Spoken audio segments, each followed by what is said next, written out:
ఒకరోజు గాడిద దేవుణ్ణి ప్రార్థించి, దేవుడా, దయచేసి ఈ పనిలో నుంచి నన్ను బయటపడేలా చేయి. ఇలాంటి పని చేయాలంటే నాకు అసహ్యం వేస్తుంది.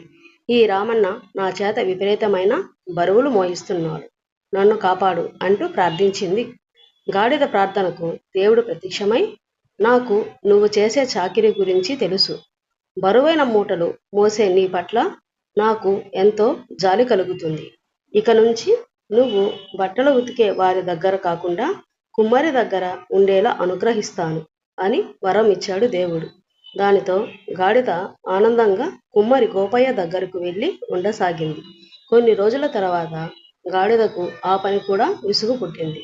కుండలు మోసుకొని ఊరూరా సంతలకు తిరిగి అమ్మడం కష్టంగా అనిపించింది. గాడిద తిరిగి దేవుణ్ణి ప్రార్థించింది.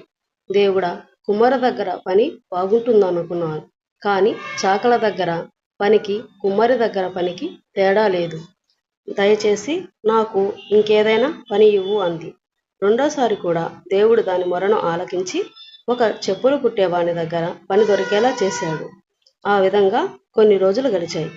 ఇక్కడ కూడా నాకు బాగోలేదు. నా చేత బరువులు మోయించి మోయించి నన్ను చంపేస్తాడు. నేను చచ్చాక ఆనందంగా నా చర్మంతో కూడా చెప్పులు కుడతాడు అని ఆలోచించింది గాడిద. గాడిద మళ్ళీ దేవుని ప్రార్థించింది. కానీ ఈసారి గాడిద వల్ల దేవుడు కూడా విసిగిపోయాడు. నిన్ను ఎందరి దగ్గరకు పంపినా శుద్ధ దండగా. నీకసలు ఏ పనిలోనూ సంతృప్తి లేదు. ముందుగా నీవు చేసే పనిని ఇష్టపడడం నేర్చుకో. అప్పుడు నీకు ఏ పని చేసినా విసుగు పుట్టదు అని గాడిదను గట్టిగా మందలించాడు. మరి ఆ వీడియో కానీ మీకు నచ్చినట్లయితే లైక్ చేయండి, షేర్ చేయండి, అలాగే సబ్స్క్రైబ్ చేయండి.